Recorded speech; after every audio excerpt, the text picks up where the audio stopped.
Kesehatan seseorang merupakan dasar dari semua kebahagiaan dan semua kekuatan mereka. Kutipan pernyataan dari Benjamin Disraeli. Assalamualaikum, selamat datang kembali di channel Catatan Buku. Di video kali ini, kami akan membagikan tentang mitos protein yang dibahas dalam buku Unlimited Power karya Anthony Robbins. Namun sebelumnya, untuk Anda pendatang baru, jangan lupa klik subscribe agar Anda bisa terus mendapatkan catatan menarik seperti ini.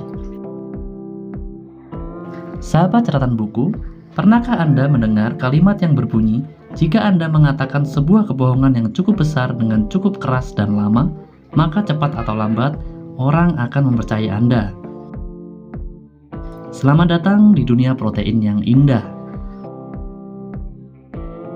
Tidak ada kebohongan yang lebih besar yang pernah ada dibandingkan kebohongan bahwa manusia membutuhkan makanan tinggi protein untuk mempertahankan kesehatan dan tubuhnya.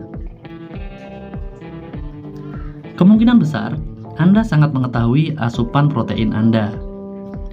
Mengapa demikian? Sebagian orang menginginkan tingkat energi mereka meningkat. Sebagian berpikir mereka membutuhkan protein untuk membantu daya tahan tubuh mereka. Sebagian mengonsumsi protein agar tulang mereka kuat. Nyatanya, kelebihan protein memiliki efek samping yang sebaliknya pada setiap kasus tersebut. Menurut Anda, kapan manusia paling membutuhkan protein? Mungkin saat mereka bayi. Alam telah menyediakan makanan, yaitu air susu ibu, yang memberi bayi semua yang dibutuhkannya. Tebaklah berapa banyak kandungan protein dalam air susu ibu? 50%, 25%, 10%? Semuanya terlalu tinggi. Air susu ibu mengandung protein sebesar 2,38% saat bayi lahir dan berkurang menjadi 1,2 hingga 1,6% dalam 6 bulan. Jadi, dari mana kita mendapatkan gagasan kalau manusia membutuhkan banyak sekali protein? Tak seorang pun yang mengetahui berapa banyak protein yang kita butuhkan. Setelah 10 tahun meneliti kebutuhan protein manusia, Dr. Mark Hegstead, mantan profesor nutrisi di Harvard Medical School, menegaskan kenyataan bahwa sebagian besar manusia tampaknya menyesuaikan diri dengan berapapun asupan protein yang tersedia bagi mereka.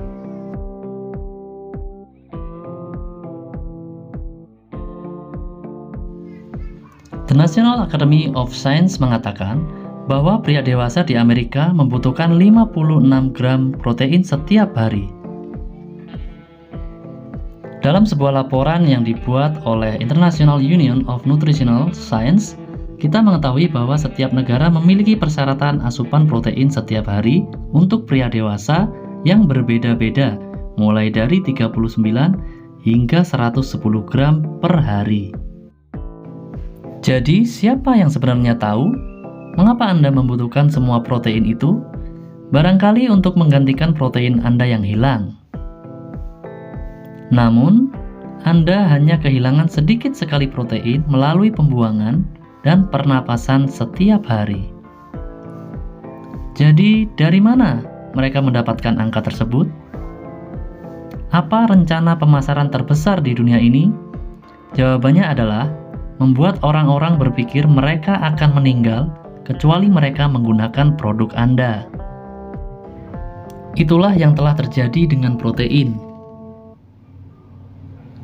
Mari kita menganalisa ini dengan benar. Bagaimana dengan pendapat yang mengatakan Anda membutuhkan protein untuk energi? Apa yang digunakan tubuh Anda untuk menghasilkan energi? Pertama, tubuh menggunakan glukosa dari buah, sayuran, dan tauge. Kemudian, menggunakan zat tepung. Lalu menggunakan lemak. Hal terakhir yang digunakan tubuh untuk menghasilkan energi adalah protein. Sehingga mitos tersebut sangat berlebihan. Bagaimana dengan pendapat yang mengatakan bahwa protein membantu meningkatkan daya tahan tubuh? Salah. Protein yang berlebih memberi tubuh nitrogen yang berlebih, sehingga menyebabkan kelelahan. Para binaragawan yang mengonsumsi banyak protein tidak memiliki kemampuan untuk melakukan lari maraton. Mereka terlalu lelah. Nah, bagaimana dengan pendapat yang mengatakan bahwa protein membuat tulang kuat? Salah lagi. Malah sebaliknya. Terlalu banyak protein terus dikaitkan dengan osteoporosis, yaitu pengeroposan dan pelemahan tulang. Tulang terkuat di dunia ini milik para vegetarian. Kami bisa memberi Anda 100 alasan mengapa mengonsumsi daging untuk mendapatkan protein merupakan salah satu hal terburuk yang bisa Anda lakukan. Kami akan menjelaskan dua hal secara khusus. Pertama, daging mengandung tingkat asam urat yang tinggi. Asam urat merupakan salah satu sampah tubuh atau produk pengeluaran yang berasal dari kerja sel hidup. Ginjal mengeluarkan asam urat dari aliran darah dan mengirimkannya ke kandung kemih untuk dikeluarkan bersama urea dalam bentuk air kencing. Jika asam urat tidak dibuang saat itu juga dan dengan bersih dari darah, maka akan menumpuk di jaringan tubuh yang nantinya menyebabkan encok atau batu kemih, belum lagi pengaruhnya pada ginjal Anda. Penderita leukemia biasanya diketahui memiliki tingkat asam urat yang sangat tinggi dalam aliran darah mereka. Selembar daging rata-rata memiliki 14 biji asam urat. Tubuh Anda hanya bisa membuang sekitar 8 biji asam urat setiap hari. Selain itu, tahukah Anda dari mana rasa daging berasal? Asam urat dari binatang mati yang Anda konsumsi. Jika Anda meragukan hal ini, cobalah mengonsumsi daging halal sebelum dibumbui. Saat darah mengering, begitu juga sebagian besar asam urat. Daging tanpa asam urat tidak memiliki rasa. Itukah yang ingin Anda masukkan ke dalam tubuh Anda? Asam yang biasanya dibuangkan dalam air kencing binatang? Di samping itu, daging penuh dengan bakteri pembusuk. Seandainya Anda bertanya-tanya, apa yang dimaksud dengan bakteri pembusuk? Mereka adalah kuman usus besar. Seperti yang dijelaskan Dr. J. Milton Huffman dalam bukunya yang berjudul The Missing Link in the Medical Curriculum, which is Food Chemistry in its Relationship to Body Chemistry, halaman 135, saat binatang hidup, proses osmosis dalam usus besar mencegah bakteri pembusuk masuk ke dalam tubuh binatang. Saat binatang mati, proses osmosis berhenti dan bakteri pembusuk mengerumuni dinding usus besar dan masuk ke dalam daging. Yang membuat tua atau mengembungkan daging tersebut adalah bakteri pembusuk. Para ahli lainnya mengatakan, bakteri dalam daging sebagai berikut.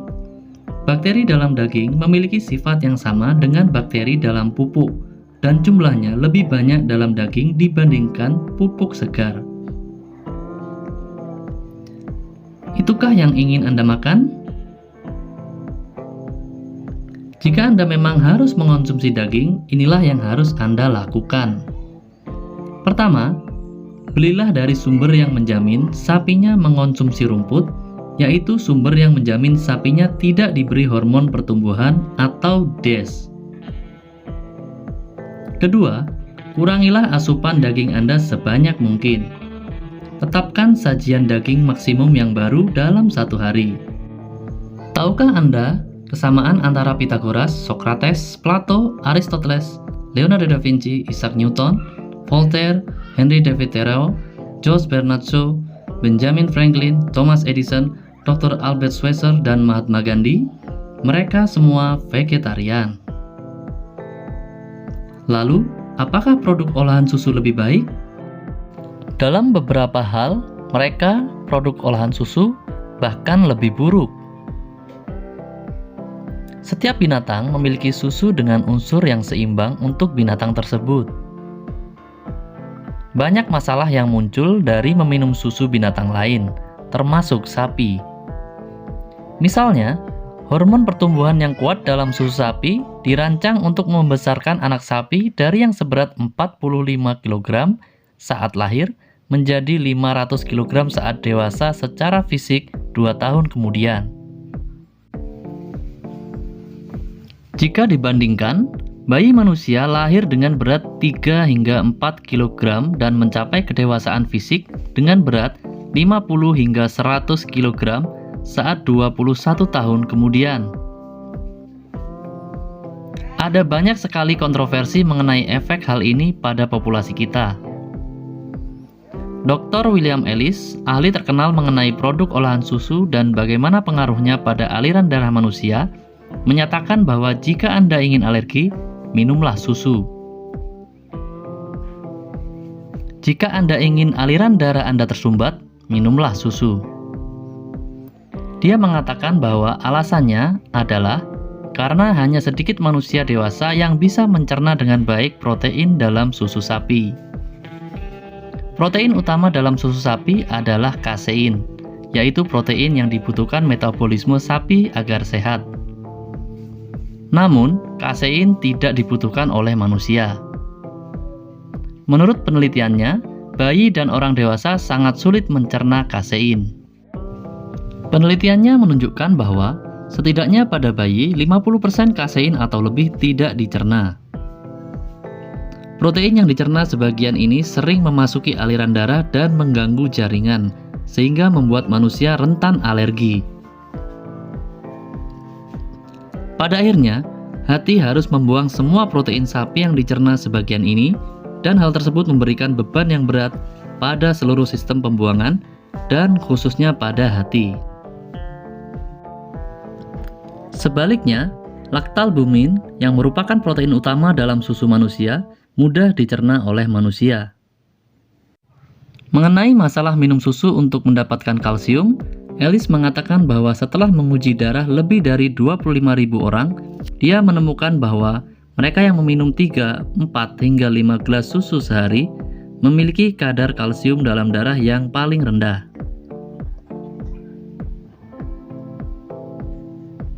Menurut Ellis, jika Anda ingin mendapatkan kalsium yang cukup, konsumsilah banyak sayuran hijau, mentega wijen, atau kacang-kacangan. Semuanya sangat kaya kalsium dan mudah digunakan oleh tubuh. Selain itu, penting untuk diingat bahwa jika Anda mengonsumsi terlalu banyak kalsium, maka bisa menumpuk dalam ginjal Anda dan membentuk batu ginjal. Sehingga, untuk menjaga agar konsentrasi darah Anda tetap rendah, tubuh Anda menolak sekitar 80% kalsium yang Anda konsumsi. Namun jika Anda khawatir, ada sumber kalsium selain susu. Misalnya lobak Cina yang kurang lebih mengandung kalsium 2 kali lebih banyak dibandingkan susu. Menurut banyak ahli, kekhawatiran sebagian besar orang mengenai kalsium tidak berdasar. Apa efek utama susu pada tubuh? Susu menjadi lendir penyumbat yang mengeras, menyumbat, dan menempel semua yang ada di dalam usus kecil sehingga membuat kerja tubuh menjadi semakin sulit. Bagaimana dengan keju? Itu hanya susu padat. Ingatlah bahwa membutuhkan 3 hingga 4 liter susu untuk membuat setengah kilogram keju. Kandungan lemaknya saja sudah cukup menjadi alasan untuk membatasi asupannya. Jika Anda benar-benar ingin keju, campurkan sedikit ke dalam porsi besar selada. Dengan cara seperti itu, Anda memiliki banyak makanan kaya air untuk menetralkan efek penyumbatannya. Bagi sebagian orang, berhenti makan keju kedengarannya mengerikan. Kami tahu Anda sangat menyukai pizza dan keju krim. Yogurt sama buruknya. Es krim bukan makanan yang akan mendukung Anda menjadi sehat. Namun, Anda tidak harus berhenti mengonsumsi makanan yang lezat tersebut. Anda bisa memasukkan pisang beku ke dalam alat pembuat jus untuk membuat sesuatu yang rasa dan teksturnya sama seperti es krim, tetapi sangat memelihara tubuh Anda. Bagaimana dengan keju lembut? Tahukah Anda apa yang digunakan oleh sebagian besar perusahaan produk susu untuk mengentalkan keju lembut mereka dan membuatnya lengket? Plaster of Paris atau kalsium sulfat. Kami tidak bercanda. Standar federal US memperbolehkannya meskipun penggunaannya melanggar hukum di California. Namun, jika keju lembut dibuat di negara bagian yang memperbolehkannya, maka keju tersebut bisa dikirim ke California dan dijual di sana. Bisakah Anda membayangkan mencoba membuat aliran darah yang bersih dan mengalir dengan lancar, dan kemudian memenuhinya dengan plaster of Paris?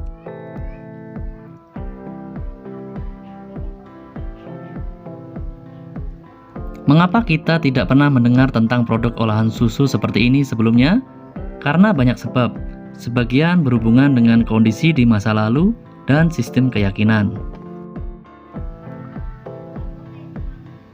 Sebab lainnya mungkin berhubungan dengan kenyataan bahwa US atau pemerintah federal menghabiskan sekitar 2,5 miliar per tahun untuk mengatasi kelebihan susu. Kenyataannya, menurut The New York Times 11/1883, strategi terbarunya adalah kampanye iklan pemerintah US yang mendorong konsumsi produk susu lebih banyak, meskipun iklan semacam itu bertentangan dengan kampanye pemerintah US yang lain yang memperingatkan bahaya mengonsumsi terlalu banyak lemak.